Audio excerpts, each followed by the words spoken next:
पूना गाडगीळ आणि sons limited 1832 पासून। तर याच पावसाच्या बातम्या आपण पाहणार आहोत सुपरफास्ट 50 मधून।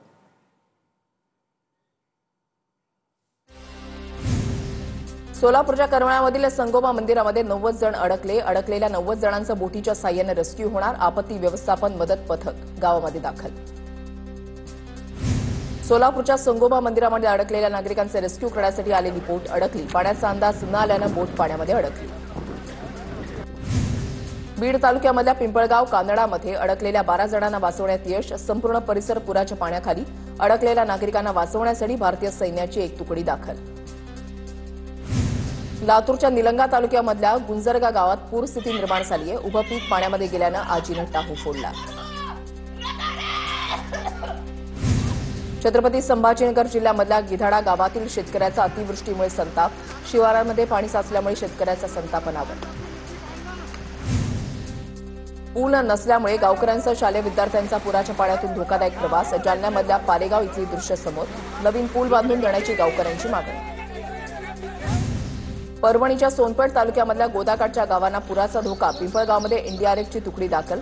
नागरिकांचं सुरक्षित ठिकाणी स्थलांतर। धाराशिवच्या भूम तालुक्यामधल्या बेदरवाडीमध्ये पुरामुळे शेतकऱ्यानं पशुधन गमावलं। 2 गायींचा पाण्यामध्ये बुडून मृत्यू तर 1 गाय वाहून गेली। धाराशिवमध्ये मंत्री गिरीश महाजनांचा ताफा शेतकऱ्यांनी अडवला। जनावरं मेलीत, तत्काळ मदत द्या, शेतकऱ्यांची गिरीश महाजनांकडे मागणी। छत्रपती संभाजीनगरच्या वैजापूर तालुक्यामधल्या 10 ते 15 गावांचा संपर्क तुटला। नद्यांना पूर आल्यानं वाहतूक ठप्प।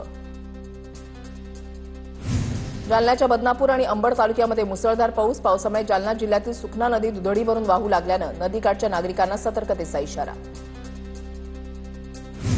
परभणीच्या गंगाखेड तालुक्यामधल्या खळीसहित 5 गावांचा संपर्क तुटला। गोदावरीच्या बॅकवॉटरमुळे ओढ्याला पाणी आल्यानं ग्रामस्थांचा जीव मुठीत घेऊन प्रवास।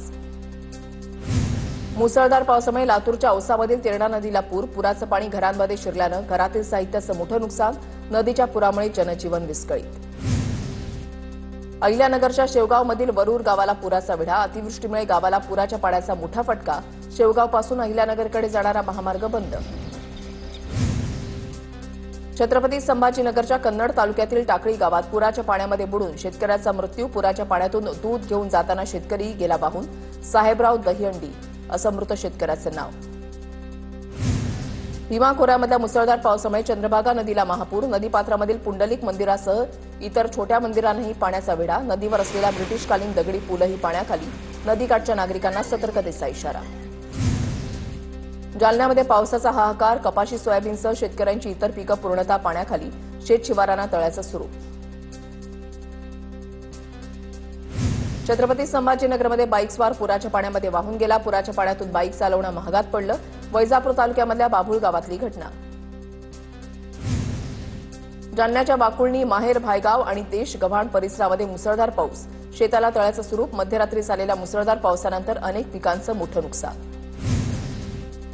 सोलापूरच्या मोहोळ तालुक्याला पावसानं झोडपलं। पावसामुळे मोहोळच्या शिरापूरमध्ये शेतकऱ्यांच्या घरामध्ये पाणी शिरलं असून शेतकऱ्यांची पिकं वाहून गेली। शेतकरी हवालदिल। लातूरमध्ये नागझरी नदीला पूर। बोरगाव, भादा, भेटा गावांकडे जाणारी वाहतूक ठप्प। बोरगाव नकुलेश्वर जवळील पूल पाण्याखाली। सोलापुरातील सीना नदीमध्ये 2 लाख क्युसेक वेगानं विसर्ग सुरू। म्हाडा, मोहोळ आणि दक्षिण सोलापूर तालुक्यामधील अनेक गावं पाण्याखाली। शेती पिकांचं मोठ्या प्रमाणात नुकसान। आमदार रोहित पवारांकडून जामखेडमध्ये पूरग्रस्त भागाची पाहणी। शेतकऱ्यांनी खचून जाऊ नये। रोहित पवारांकडून शेतकऱ्यांना धीर। प्रशासनाला मदतीच्या सूचना। जळगावच्या भडगावात ग्रामीण रुग्णालयामधील पुराचं पाणी ओसरलं। मात्र पुराच्या पाण्यामुळे रुग्णालयातील औषधं आणि इतर साहित्यांचं नुकसान। सोलापूर जिल्ह्यामध्ये अतिवृष्टी आणि पुरामुळे 2 लाख हेक्टर शेतीचं नुकसान। जिल्हा प्रशासनाच्या प्राथमिक अहवालानुसार आकडेवारी समोर। 11 तालुक्यातील 729 गावांना अतिवृष्टी आणि पुराचा फटका। छत्रपती संभाजीनगरमधील वैजापूर तालुक्यामध्ये अतिवृष्टी। वीर गावात अतिवृष्टीमुळे शेतामध्ये पाणी साचलं। पाण्यामुळे मक्याचं पीक झोपलं। गिरगाव परिसरातील हजारो शेतकऱ्यांचं मोठं नुकसान। जालना तालुक्यामधल्या दुधना, काळेगाव आणि आसपासच्या परिसरात अतिवृष्टी। खरीप पिकांसह इतर पिकांना मोठा फटका। एका शेतकऱ्याचं 2 एकरातील ऊसाचं पीक झालं आडवं। परभणीच्या गंगाखेडमध्ये गोदावरी नदीला पूर। गंगाखेडच्या खळी शिवारातील शेतांमध्ये कमरे एवढं पाणी। सोयाबीन पिकाला सर्वाधिक फटका। अतिवृष्टीमुळे जळगावच्या पाचोऱ्यातील कृष्णापुरी परिसरात घरांची पडझड, पुराच्या पाण्यामध्ये घरातील साहित्यही वाहून गेल्यानं जनजीवन विस्कळीत, तातडीनं नुकसान भरपाई देण्याची मागणी. धाराशिवमध्ये दुधना नदी, चांदणी नदी आणि बाणगंगा नदीला पूर, पुरामुळे परिसरातील शेतकऱ्यांचं मोठं नुकसान, दुधना नदीच्या काठावरील सर्व शेती खरडून गेली. मुसळधार पावसामुळे जळगावच्या वाघूर धरणामध्ये पाण्याची आवक वाढली, धरणाच्या 8 दरवाजांमधून 8,068 क्युसेकनं वाघूर नदीपात्रामध्ये विसर्ग, नदीकाठच्या गावांना सतर्कतेचा इशारा.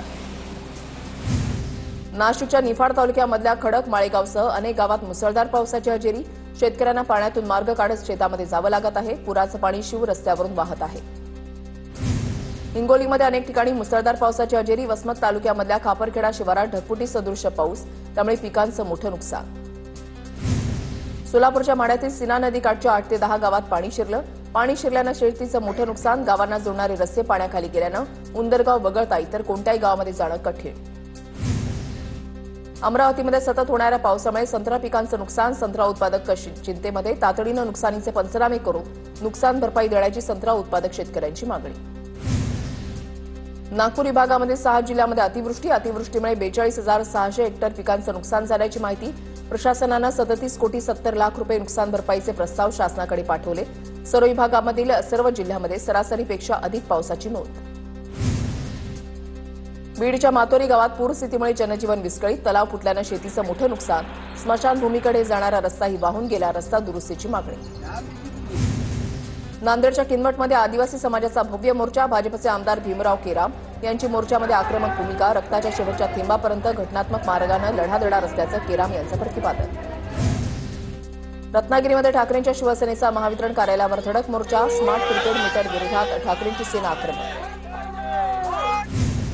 रत्नागिरी जिल्ह्यामधील आंबा उत्पादक शेतकऱ्यांचे 1 दिवसीय धरणं आंदोलन, आंबा व्यावसायिकांना सरसकट कर्जमाफी देण्याची मागणी, आंबा उत्पादकांच्या विविध 8 संघटना धरणं आंदोलनामध्ये सहभागी. अंबाजोगाईमध्ये एसटीतून आरक्षण देण्याच्या मागणीसाठी सकल धनगर समाजाचा मोर्चा, अंबाजोगाईच्या उपजिल्हाधिकारी कार्यालयावर धडकला मोर्चा, मोर्चामध्ये मोठ्या संख्येनं महिलांचा सहभाग. पूना गाडगीळ आणि सन्स लिमिटेड 1832 पासून